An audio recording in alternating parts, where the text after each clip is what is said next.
බොහොම ස්තුතියි. මම අසීල සම්පත් ජාතික පාර්ලිමේන්තු නායක පළමුවෙන් පෙන්වනවා පොඩි ඡායාරූපයක්. අද NMR එකේ ලොක්ක හැටියට ඉන්න වෛද්‍ය ආනන්ද විජේවික්‍රමනේ.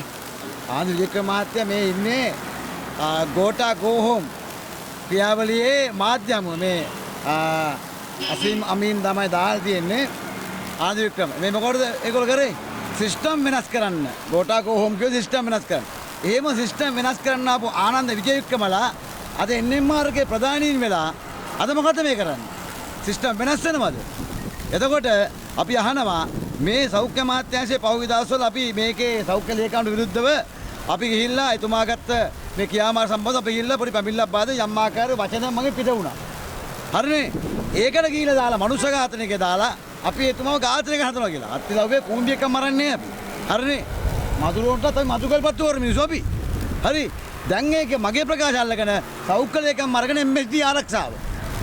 දැන් මේ මැතිවරුන්ට മന്ത്രിවරුන් විපක්ෂයේ මේ අමිති ආරක්ෂාව අයින් කරා. ඒතර මේ මෙයාට දෙන්නේ මොකටද?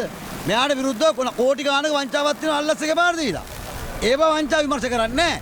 යම් වචනයක් අල්ලගෙන මෙයා ආරක්ෂාව අරන් තියෙනවා. ඒ නිසා අපි කියනවා මේ රටේ සෞඛ්‍ය අමාත්‍රිටියා රාජිත සේනාරත් අමාත්‍යවරයා රමේෂ් පදිරණ අමාත්‍යවරයා ඒ වගේම කෙහෙලිය රබුක්කල අමාත්‍යවරයා හරිද? ඒතර මේ අමාත්‍යවරුන්ට මේ සෞඛ්‍ය අමාත්‍යා යම් යම් චෝදනා දී ඒගොල්ලන් විරුද්ධව මහා ලොකු දැවැන්ත හඬක් නැගුණා. ජනතාවගේ විරෝධය ආවා. ඒ වගේම කෙහෙලිය රබුක්කලට මුළු සබ්බ සක්‍ර හේත නැති වෙලා අධිකරණ නඩු වල තේරුණා. ඒතර දැන් ඒ බෙහෙත් වලින්ම තමයි දැන් මේ දෙදෙනෙක් මිය ගිහිල්ලා මේ ප්‍රශ්නයක් තියෙනවා. හැබැයි මේ සම්බන්ධව මෙතන ප්‍රශ්න නැහැ. ඒතර අපි අහනවා කෙහෙලියට ක්‍රියාත්මක නීතිය නලින්දර නැත්තේ ඇයි කියන එක. හරිද? අපි අහනවා ඇයි නැත්තේ කියන එක. දැන් එයා කර ප්‍රකාශයත් එක්ක වෙන්නේ අර නඩු වැඩිච්ච නඩු වලින් අර මාසු නිදාස් වෙනවා. මෙයා කියනනේ අමතිවරේ පරි නෑ කියලා. ඉතින් මේකේ තියෙන ප්‍රධාන ප්‍රශ්නේ තමයි මේක අප්පුවාම නෙක්කලා තේරෙන්නේ නැහැ මේගොල්ලන්ට. අපේ රටේ අපි නිතරම ගන්න ආහාරය ඉඳලා අපේ රටේ මේ ඖෂධ දක්වා පරීක්ෂණ කරන්න අපිට අති නවීන පරීක්ෂණාගාර නැහැ. අපි ඇවිල්ලා මීයෝ අපිට බඩු වෙනවා ටෙස්ට් කරනවා ඒක තමයි. එහෙම නෙමෙයි. ගේන හැම එකම පරීක්ෂා කරන අති නවීන පරීක්ෂණාගාර තියෙන්න ඕන. අපි හිතන මේ ආණ්ඩුව දැන් අවුරුදු ගාණක් කරන දැන්වත් මේක හදයි කියලා. දැන් තමුන්නාසේලා කාලේ කෙනෙක් උබේත් තමයි දැන් විස වෙලා තියෙන්නේ. හැබැයි මේ හයේ පොතක් අල්ලගෙන මේ සිද්ධිය සම්පූර්ණයට ගහලා තියෙනවා. ඒක තමයි වෙලා තියෙන්නේ. ඒ නිසා මේ හයේ පොත පැත්තකින් තියන්න ඊට වඩා කුණුහරුප කියන මේ නාලිකා YouTube නාලිකා තියෙනවා. ඊට වඩා ඒ නිසා හයේ පොතනේ මේ ප්‍රශ්නය මේ සෞඛ්‍ය අමාත්‍යාංශ මේ ආණ්ඩුව යටතේ මේ සෞඛ්‍ය ඇමති මේකට වක්කිය යුතුද නැද්ද? ඒ කමාගම් කවුද? මොකද්ද? සහ ආනන්ද විජේවික්‍රමලාගේ කාර්යභාරය මොකද්ද? ආනන්ද විජේවික්‍රමලා ගෝඨා ගෝව පන්නන්න සිස්ටම් වෙනස් කරන හිටියනම් අද ඒක මේක ලොක්කනම් ඒගොල්ලෝ යටතේ මේ දේ වෙනව නම් මොකද්ද මේ සිස්ටම් වෙනස් වෙච්ච එක?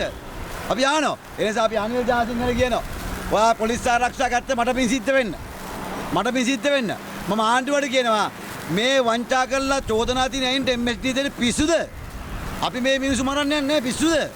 හරිද? ඒ නිසා මෙයා කරේ මොකද්ද? ඒ ආරක්ෂා ලබා ගත්තා. ඒ නිසා අපි කියන සෞඛ්‍ය අමාත්‍යාංශයට අපි එනවා හෙට මෙතනට මේ සිද්ධිය අපි මේ යට ගන්න දෙන්න මේක අපි නැවත උස්සලා ගන්නවා.